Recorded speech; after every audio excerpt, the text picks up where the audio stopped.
वेंकटपुर नाम का एक छोटा सा गांव था। उसी गांव में मदन अपनी पत्नी राधा के साथ रहता था।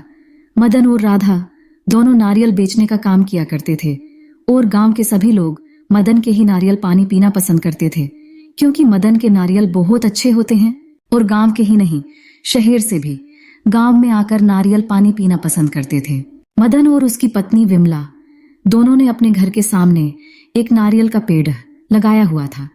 विमला और मदन के लिए वो पेड़ नहीं बल्कि अपने बेटे की तरह प्यार करते थे।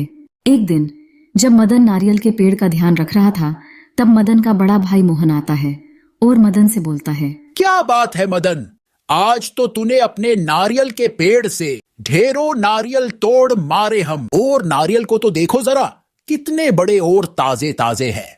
इतने सारे नारियल को तोड़ने के बाद फिर भी इतने सारे नारियल लगे हुए हैं। और एक मेरा नारियल के पेड़ का पानी भी बेस्वाद है। भैया, ये बस एक नारियल का पेड़ थोड़ी ना है, ये तो हमारा और विमला का बेटा है। इसे हम इतना प्यार करते हैं, इसीलिए तो इतना सारा नारियल आता है और कभी खत्म होने का नाम ही नहीं ले रहे हैं। तभी वहां पर मोहन की पत्नी मंजू आती है और गुस्से से बोलती है, ए जी इस पेड़ को मदन और विमला अपना बेटा बता रहे हैं ना? एक कई साल पहले हमने हिला कर दिया था, इसलिए इस पेड़ पर नारियल का हक हमारा बनता है। तभी विमला घर से बाहर आती है और मंजू से कहती है, भाभी, हमने माना कि कई साल पहले आपने नारियल का पौधा लाकर दिया था, पर इसे पाल पोस कर बड़ा तो हमने किया है, इसलिए तो ना तो आपको पेड़ मिलेगा और ना तो उसके नारियल मिलेंगे। ए जी, इसे देखो तो इस विमला को कितनी जुबान चला रही है। मंजू की बात सुनकर गांव के कुछ लोग वहां पर इकट्ठा हो जाते हैं। अरे देखो गांव वालों, एक तो इस विमला को मैंने नारियल का पौधा लाकर दिया था, ऊपर से मुझ पे ही चिल्ला रही है। अरे विमला, काहे रोज रोज मंजू से झगड़ा करती है? आजकल तो तूने रोज का ड्रामा बना रखा है। और सब लोग विमला पे हंसने लगे। तभी मंजू अपने पति के साथ घर आ जाती है और मोहन को गुस्से से कहती है, इस विमला ने मेरी गांव वालों के सामने बेइज्जती कर दी, इसे तो मैं छोड़ूंगी नहीं। आज रात को ही विमला का काम तमाम कर दूंगी। मेरे लगाए हुए नारियल के पेड़ से आज कितना सारा पैसा कमा रही है, इसे तो मैं सबक सिखाऊंगी, देखना तुम। अब तो कुछ भी हो जाए, ये नारियल का पेड़ और नारियल अपना बना के ही रहूंगी, देखना। अरे ओ मंजू, अब तुम क्या करने वाली हो? बस आज रात होने का इंतजार है मुझे। फिर जैसे ही रात होती है, मंजू और उसका पति मोहन दोनों विमला के घर के पास आ जाते हैं और चुपके से मंजू ने विमला का घर का दरवाजा बंद कर दिया और घर के आगे डीजल डाल देती है और जल्दी से आग लगा देती है। और जैसे ही आग लगती, विमला खिड़की के पास आती है और देखती है कि मंजू और उसका पति घर के सामने खड़े थे। मंजू भाभी, मैं जानती हूँ कि ये आग आपने ही लगाई है। मंजू और मोहन कुछ बोल पाते, इससे पहले आग उसे जला के भस्म कर देती है। उसी टाइम आग में जलने के कारण दोनों की मौत हो जाती है। मरने के बाद विमला और मदन एक भयानक भूत बन जाते हैं। मदन और विमला के मर जाने के बाद गांव वालों को बहुत दुख होता है, पर उन सभी की नजर नारियल के पेड़ पर थी।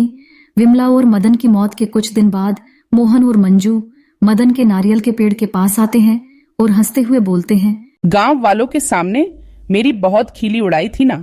विमला ने बोला था ने मुझे नारियल का पेड़ नहीं देगी और ना ही नारियल देंगी। अब तो दोनों के मरने के बाद नारियल का पेड़ और सब हमारे हैं। ए जी, अब हम तो बहुत जल्द अमीर बन जाएंगे। मैं अभी पेड़ पे चढ़कर नारियल तोड़ लाता हूँ। मोहन जैसे ही नारियल के पेड़ के पास जाता है, तभी सामने से मदन का भूत आ जाता है। मंजू के पीछे भी विमला आ जाती है। अरे मंजू, ए डरावने भूत कहाँ से आ गए? बचाओ बचाओ मुझे कोई। अरे मर गए रे, भूत और चुड़ैल कहाँ से आ गए? अब कौन बचाएगा हमें इस चुड़ैल से? अरे हमें जाने दो, हमने आपका क्या बिगाड़ा है? अब तुम दोनों मेरे हाथों से बचने वाले नहीं हो। आज तो मैं तुम्हारा सर ऐसे काटूंगी जैसे कि नारियल के सिर से खोपड़ी काटते हैं, फिर मैं मजे से तेरा खून पीऊंगी। अरे चुड़ैल बहन, हमें जाने दो। हम आज के बाद नारियल का पेड़ तो क्या, कभी नारियल के पत्ते भी नहीं चुराएंगे। ऐसे कैसे छोड़ दूं तुझे? तूने पति पत्नी को जला के मार दिया है और बोलती है कि छोड़ दे। क्या मतलब तुम दोनों विमला और मदन हो? हाय राम, हे भगवान, अब हमारा क्या होगा? बचाई लो भगवान, बचाई लो। फिर क्या, भूत मोहन का गला काटकर उसे मार देता है और चुड़ैल भी मंजू का टुकड़े टुकड़ा कर कर उसे भी मार देती है। फिर दोनों भूत और चुड़ैल अपना रुख बदलकर नारियल के पेड़ से नारियल तोड़कर अपने थैले में रखकर बेचने के लिए जाते हैं। अरे ओ गांव वालों, जल्दी जल्दी आकर ठंडा ठंडा नारियल का पानी पी लो, आ जाओ सब लोग। तभी गांव में रहने वाला एक राजू ठेले के पास आता है और बोलता है, अरे वाह वाह, जरा देखो तो इस नारियल वाली को, हाय हाय कितनी खूबसूरत है। और इसकी कमरियां तो देखो जरा। अरे ओ चूनंदरी, तुम दोनों को कभी मैंने इस गांव में तो ना ही देखा। ए जी, देखेंगे भी कैसे, हम दोनों आज ही गांव में नारियल पानी बेचने आए हैं। अरे आप तो बस हमरा नारियल के पेड़ से तोड़ा हुआ नारियल पानी पियो बस। अरे कैसा नारियल पानी पिला दिया हमें, जिसे पीकर श्वास से ही थमने लगी है। फिर जैसे ही राजू नारियल पानी पीता है तो उसे जोर से खांसी होने लगती है और तभी वहां नारियल पानी बेच रही सुंदर औरत और आदमी दोनों अपने भूत के रूप में आ जाते हैं और राजू का गला काट कर मार डालते हैं और वहां से चले जाते हैं।